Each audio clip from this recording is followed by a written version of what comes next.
Meta's official documentation is that a 6 is the minimum they recommend to actually use to optimize your ads on. But a purchase event with all the data that should be available there, you should be in the high 8s, low 9s in that area. So you're going on, you go through this, you're looking at this, you're a brand owner listening to this, and you're looking at the numbers. What are the things that you go in and would do to like some top things you'd go in and try to solve this to make these a little bit better for some folks, right? Or is it all over the map? It's a little relative to each event, like what you could practically hope to capture and send with each event. I think you just have to be realistic about that.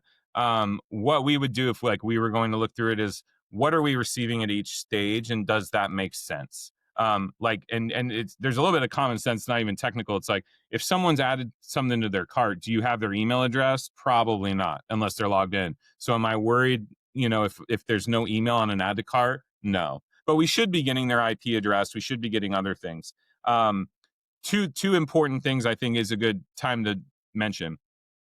The two most important, highest priority match keys in Meta's whole system, and they have documentation on this, are the Facebook click ID, the FBC parameter, and the email, the user email.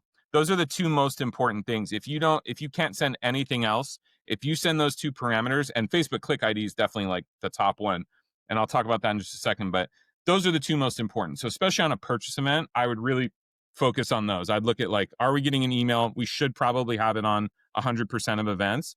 And then, are we getting the Facebook click ID? Now, here's the caveat with the Facebook click ID, and this came up when I was talking to Zach. It's not going to be at 100 in your events manager.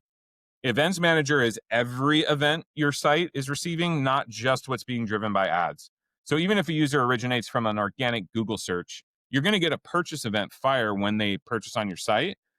The click ID, that FBC parameter, is only going to be present on sessions and purchases that came from a Meta ad on one of their entities. So a lot of times we'll go into a purchase and like FBC parameter will be like 27% of purchase events have the Facebook click ID.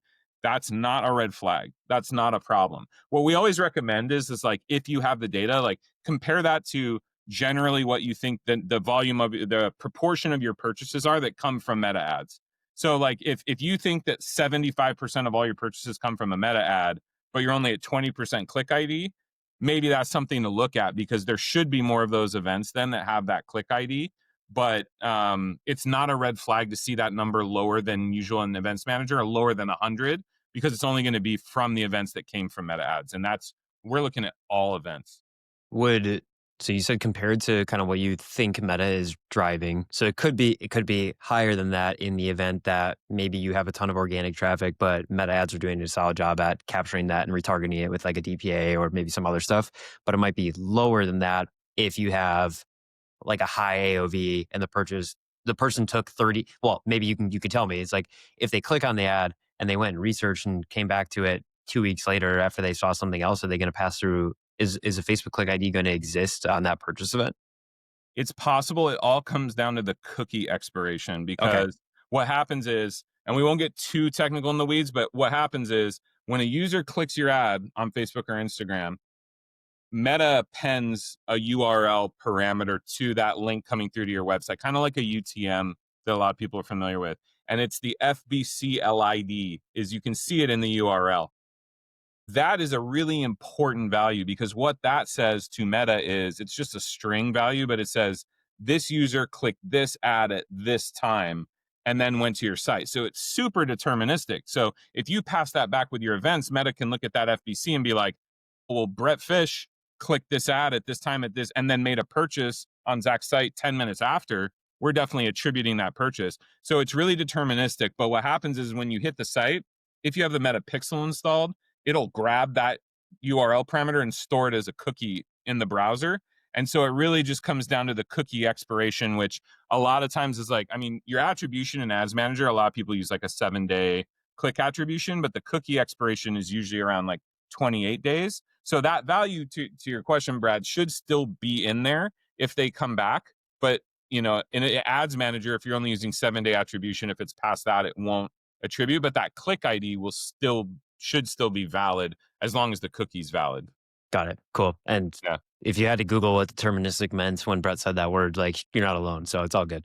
I get It's the it. most important. No, and the reason, and Zach and I talked a little bit about this on our call, it is the most important parameter because it's Meta provided, right? It's not like I'm submitting an email and we hope the email that I submit on my order on the store matches my email that I'm registered with on Facebook and Instagram so we can match that up.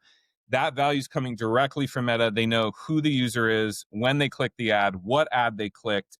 So it's very, very deterministic. If you're going to pass one parameter, that's the one. And there's a lot of misunderstanding around it, but it is important. So, but I always want to point out, just because it's not on 100% of your events, that's not a red flag or anything to freak out about. That's normal.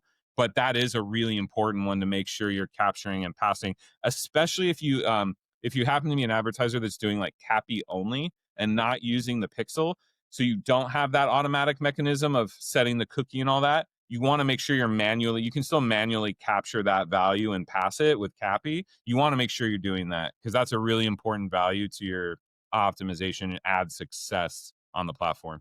Is there anything else that you guys talked about on your call that you think you'd want to dig into, or do you want to switch over to the health and wellness total non-disaster? I think Yeah, I mean um, that was mostly it, right? I think it was just like getting the understanding of what really how CAPI works. It's kind of like two channels of information, trying to match some of that to like, be duplicate information. Ideally, CAPI or server side data is even stronger to your point to give Meta even more data back than what you might miss, that the pixel might miss. So that clarity was helpful. The EMQ event match quality component was important too, because again, like without the context of like, is a 9 good for purchase? You kind of freak out and you're like, maybe this is why my ads aren't working. So I think that was just like peace of mind more than anything. FBC component of it too. Like we were looking across the multiple brands that we own and operate, and one of them was at like 48% FBC end purchase, and one was at like 63. And it was like, okay, that makes more sense on the 63 one because it's very impulse purchase related. Like I think more of our traffic is actually from Meta driving that purchase than even other channels, organic, email, other click based traffic. So to get the FBC tag to carry through makes a lot of sense. So again, I think for me it was more just making sure everything was in good standing, and that if there was something missing, that we could at least identify it. So, which I think is really like the best rationale of like these audits with Brett is like to get that peace of mind, right? Because otherwise you might just be thinking your ads are, working great where they might not be, or you're freaking out like I was thinking that that's the issue. So, Meta health and wellness, let's get into that.